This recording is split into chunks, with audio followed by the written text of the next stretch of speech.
मोहम्मद, आप सब लोग कैसे? उम्मीद करता हूँ आपका दिन बहुत अच्छा चल रहा होगा। डियर स्टूडेंट्स, आज हम जल्दी से हमारे जो चैप्टर 1 है उसकी एक्सरसाइज में जो एमसीक्यूज रहते हैं वो करेंगे और उसके बाद हम अपना चैप्टर 2 जो है वो स्टार्ट कर लेंगे।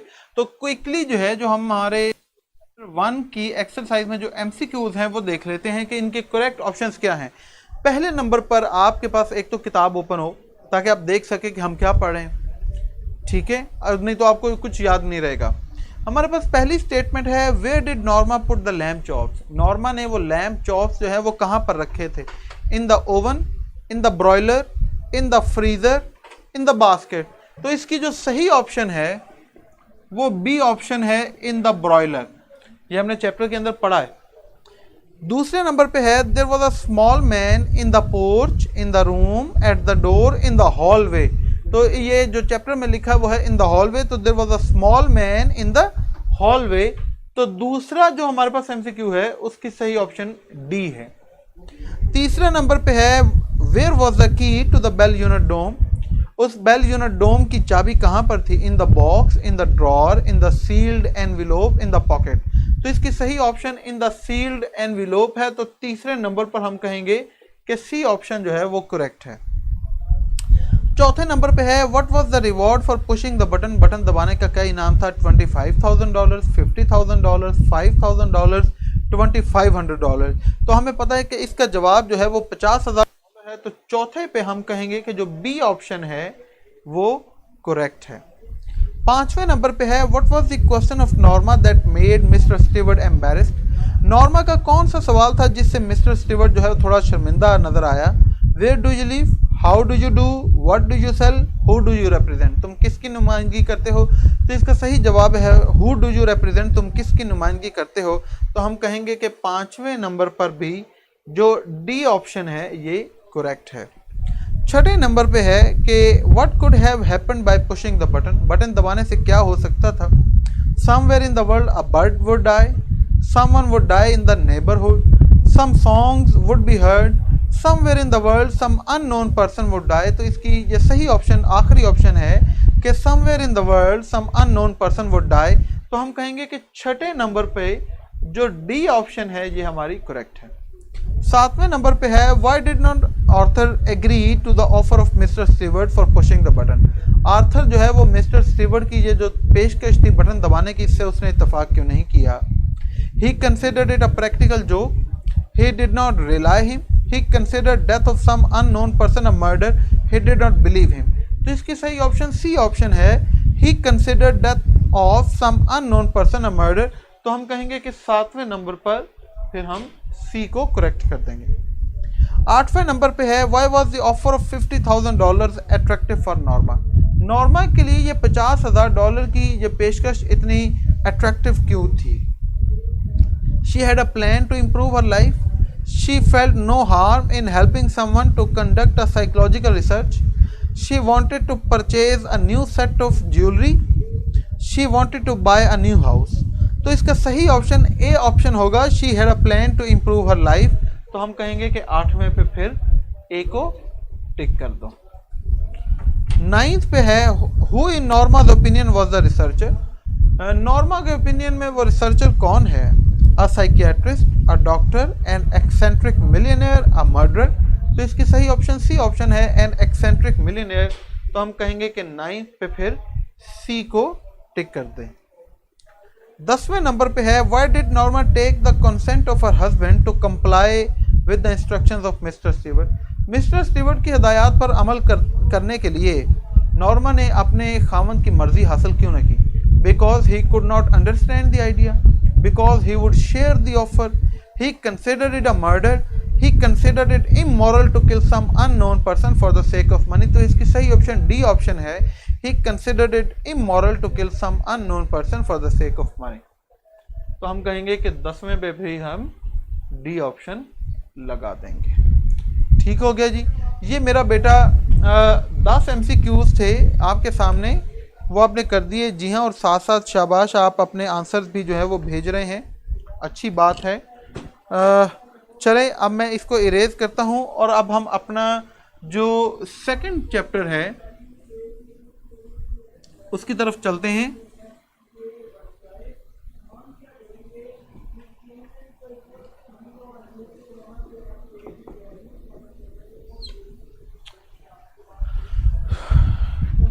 अच्छा जी, क्लियरिंग इन द स्काई, जी हाँ, second chapter clearing in the sky, ये आज हम शुरू कर रहे हैं।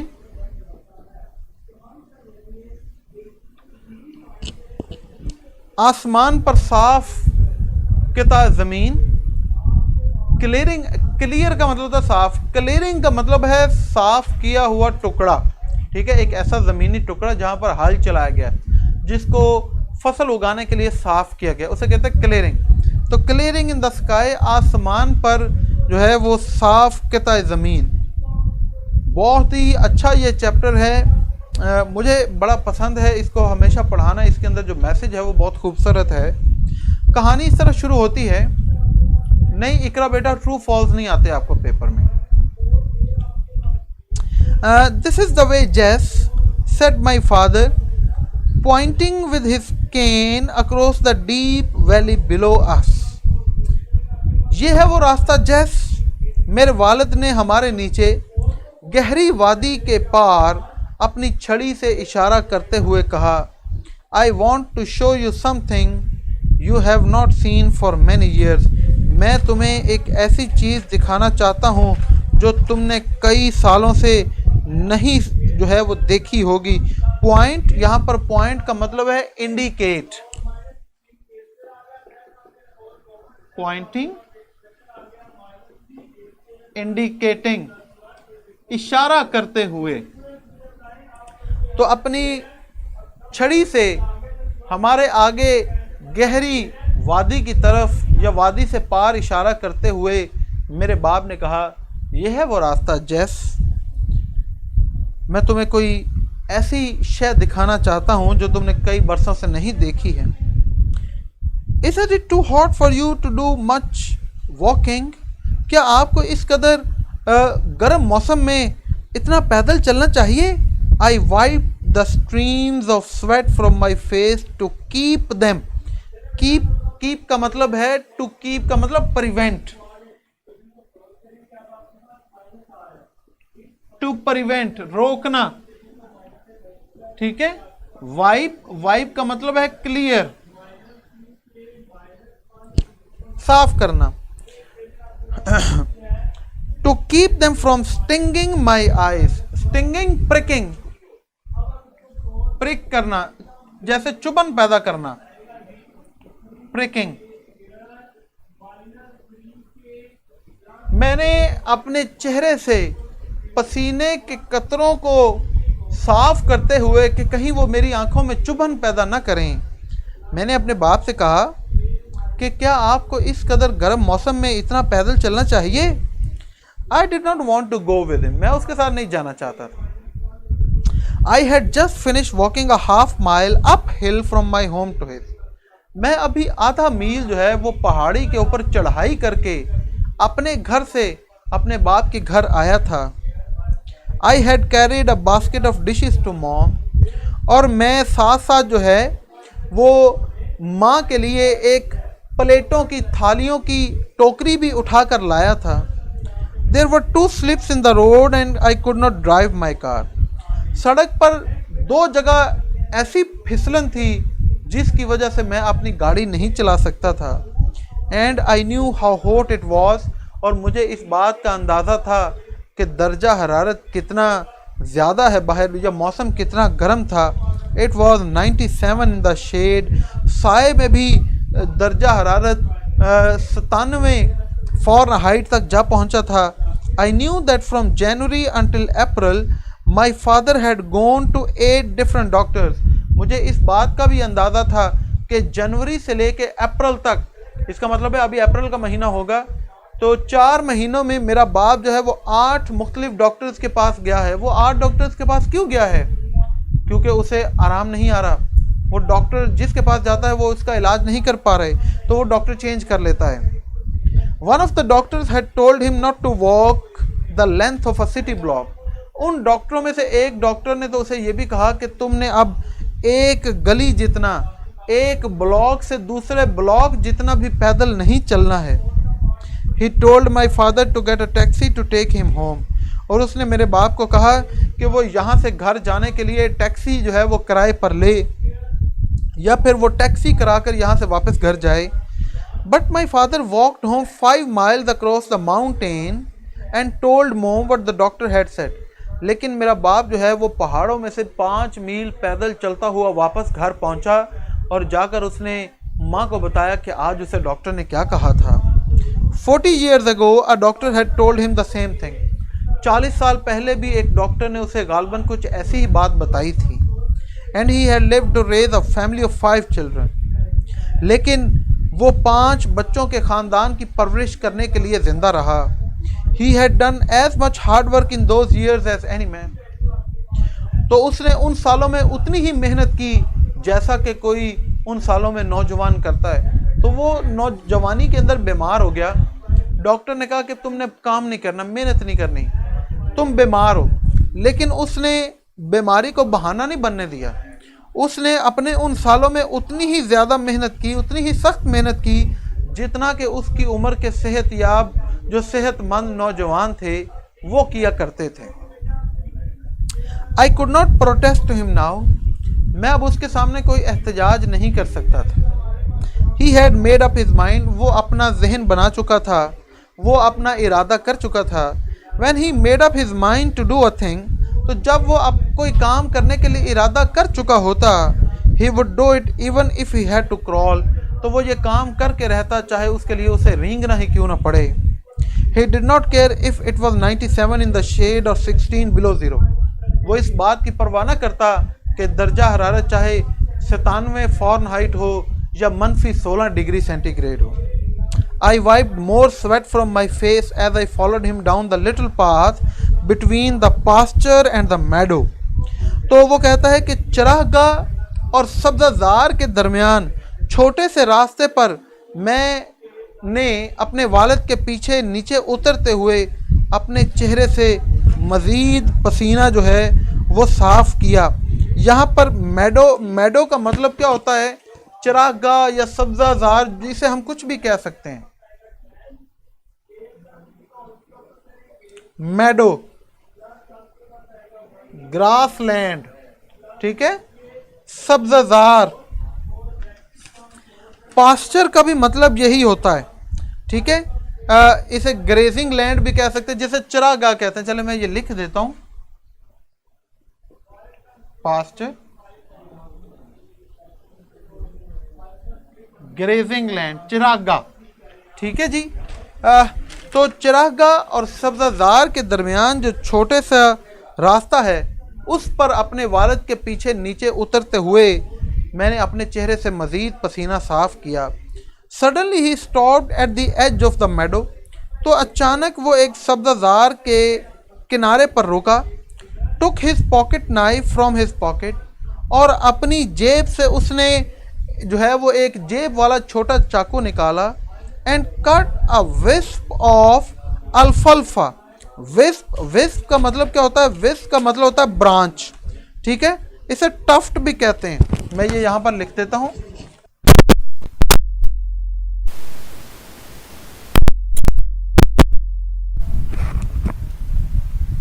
कब से आवाज नहीं आ रही थी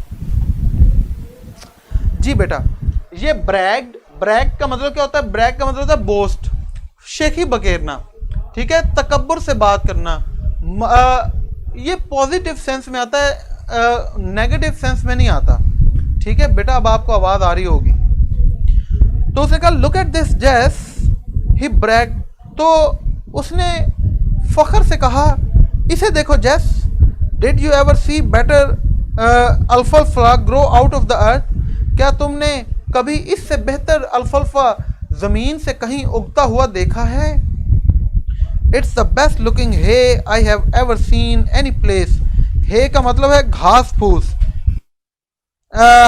इसे हम फॉडर भी कहते हैं। हे ये मैं यहां पर लिख रहा हूं, फॉडर का मतलब होता है चारा, जानवरों का खाने वाला जो खुराक है, फॉडर। हे वो कहता है कि इससे बेहतर घास फूस जो है वो मैंने तो कहीं भी से जो है वो इससे बेहतर उगने वाला चारा मैंने कहीं नहीं देखा। I said I have not seen better looking alfalfa even in the little Sandy river bottom. ये लिटिल सैंडी रिवर ये अमेरिका के अंदर है, जैसे हमारे यहाँ दरिया पंजाब, दरिया सिंध, दरिया ब्यास, वहाँ पर लिटिल सैंडी रिवर है। तो वो कहता है कि इससे बेहतर अल्फाल्फा तो मैंने लिटिल सैंडी का जो बॉटम है, जो उसके नशेबी इलाके हैं, वहाँ पर भी मैंने उसको उगता हुआ नहीं देखा। तो उसका बाप कहता है, बहुत इंपॉर्टेंट आगे ये पैराग्राफ आ रहे हैं, When I bought this little farm, everybody around here said I would end up with my family at the country poor farm if I tried to make a living here. उसका बाप कहता है कि जब मैंने ये खेत खरीदा था तो यहाँ इर्द गिर्द तमाम लोग जो रहने वाले थे उन्होंने कहा कि मैं इस खेत पर अपने ख़ानदान के साथ भूखा मर जाऊँगा अगर मैंने यहाँ इस खेत पर रोज़ी रोटी कमाने की कोशिश की। He bragged again, तो उसने दोबारा फ़ख्रिया अंदाज में कहा, It took me 30 years to improve these old worn out acres, worn out बंजर खस्ता हाल, to make them do this। तो वो देखे उसने कितनी मेहनत की। उसने खेत खरीदा, लोग कहते थे ये तो बंजर ज़मीन है, ये तो बेकार ज़मीन है, तुम तो भूखे मर जाओगे, ख़ानदान भी मर जाएगा तुम्हारा। तो वो कहता है मैं 30 साल तक मैंने इस खेत के ऊपर मेहनत की है और आज उस खेत पर फसल तो दूर, जो घास फूस, जो चारा भी उगता है वो भी इससे बेहतर जो है वो आपको कहीं उगा हुआ नज़र नहीं आएगा।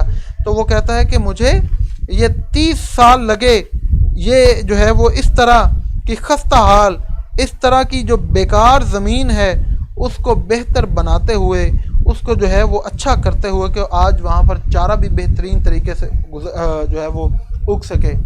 ये आगे अगला पैराग्राफ बहुत इंपॉर्टेंट है ट्रांसलेशन के लिए, इसको मार्क कर लें। I like these woods, Jess, my father said. मेरे बाप ने कहा, जेस मुझे ये जंगल पसंद हैं। Woods मानी forest, jungle. Remember when we used to come here to hunt for squirrels? याद है जब हम यहाँ पर गुलहरियों का शिकार करने के लिए आया करते थे। Remember when we sat beneath these hickories? ये hickories जो हैं ये अखरोट के दरख्त हैं बेसिकली, ठीक है। हिकरी जो है ये अमेरिकन अखरोट। तो याद है कि जब हम इन अखरोट के या हिकरी जो भी आप लिखें के दरख्त के नीचे बैठा करते थे, and the squirrels threw green hickory shells down at us, और ऊपर से गुलहरियाँ जो हैं इन अखरोट के सब्ज़ छिलके हमारे ऊपर नीचे फेंका करती थीं। The morning wind just at the break of day in August was so good to breathe, और अगस्त के महीने में सुबह सवेरे चलने वाली ठंडी हवा के अंदर सांस लेना कितना ही अच्छा था। I cannot forget those days, मैं वो दिन नहीं भूल सकता। And in October when the rabbits were ripe, जवान हो जाना, ठीक है, तैयार हो जाना, prepare, fully prepare. And the Frost had come, और अक्टूबर के महीनों में जब खरगोश जो है वो जवान होते और कोहर पड़ जाती, फ्रॉस्ट कोहर पड़ जाना, शदीद बर्फ़। And the hickory leaves had turned yellow, और हिकरी के जो पत्ते वो जर्द हो जाते। And when October winds blew, और जब अक्टूबर की हवाएं चलती, they rustled the big leaves from the trees, तो वो इन दरख्तों के बड़े बड़े पत्तों को ऐसे छू कर गुजरती। And they fell like yellow rain drops to the ground, और ये बड़े पत्ते जर्द रंग की बारिश की तरह नीचे ज़मीन पर जा गिरते। रिमेंबर, याद है तुम्हें? He said looking at me with his pale blue eyes, मेरी तरफ अपनी जर्द नीली आंखों के साथ देखते हुए उसने कहा, हाउ आवर हाउंड्स, और किस तरह हमारे शिकारी कुत्ते, रैग्स एंड स्काउट, ये रैग्स एंड स्काउट जो है ये एक ख़ास किस्म है कुत्तों की जो शिकारी कुत्ते हैं।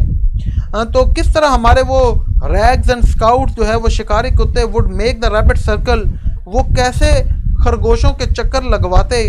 दीज वर गुड डेज, वो बहुत अच्छे दिन थे। Yes that's why I remember this mountain, इसलिए ये पहाड़ मुझे याद है। Is that what you wanted to show me, I asked, तो मैंने पूछा क्या आप ये मुझे दिखाना चाहते थे? ओह नो नो, अरे नहीं नहीं। अगला पैराग्राफ अगेन ट्रांसलेशन के लिए important. He said as he began to climb the second bluff, ये ब्लफ का मतलब क्या है? इसे कहते हैं चोटी,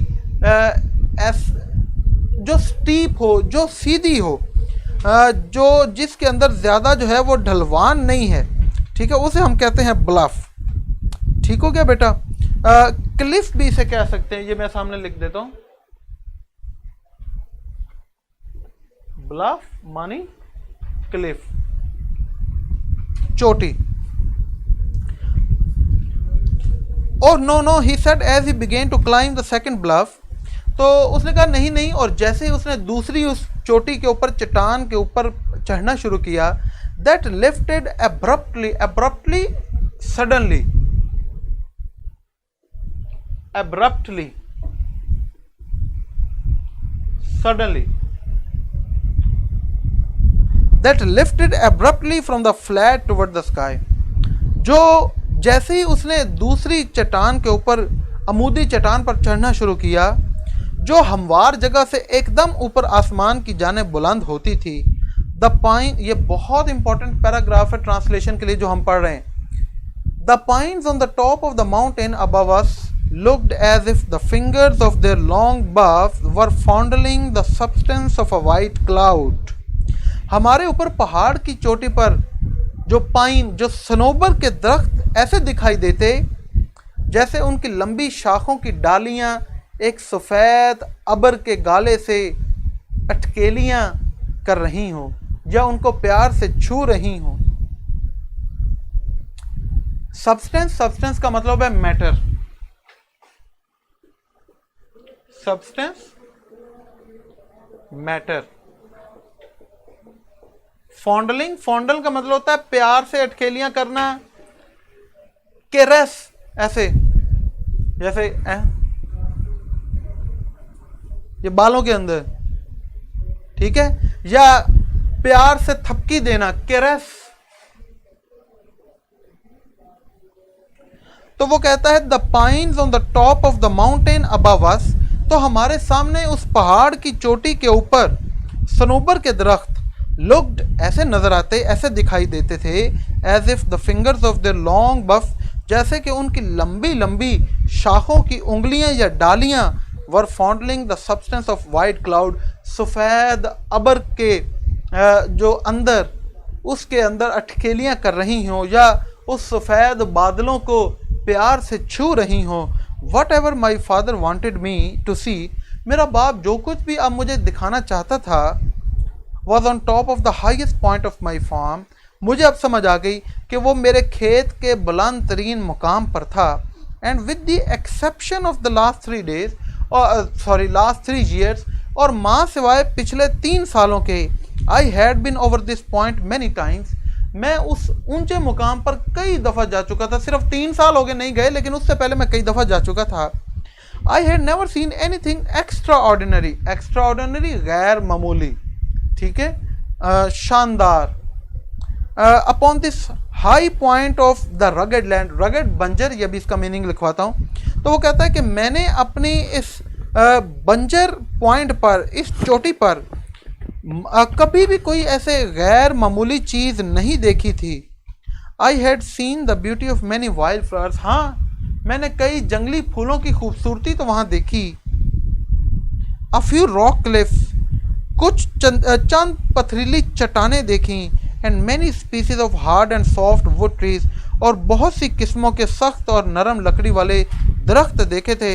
लेकिन इसके अलावा वो कहता है कि मैंने वहाँ पर कभी ऐसी कोई अजीब शानदार जो है वो चीज़ नहीं देखी थी कि जिससे जो है वो मुझे लगे कि आज मेरा बाप जो है वो मुझे क्या दिखाने जा रहा है। ठीक है जी, अब मैं आपको लिखवा देता हूँ। रगड, रगड का मतलब क्या होता है? बंजर।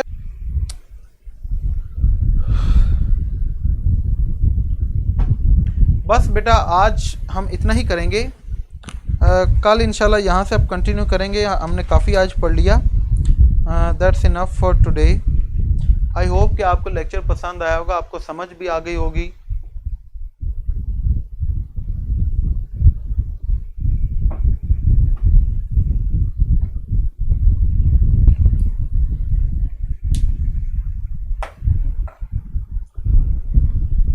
जी, अनइवन भी हो सकता है रफ, रगड का मतलब रफ भी हो सकता है।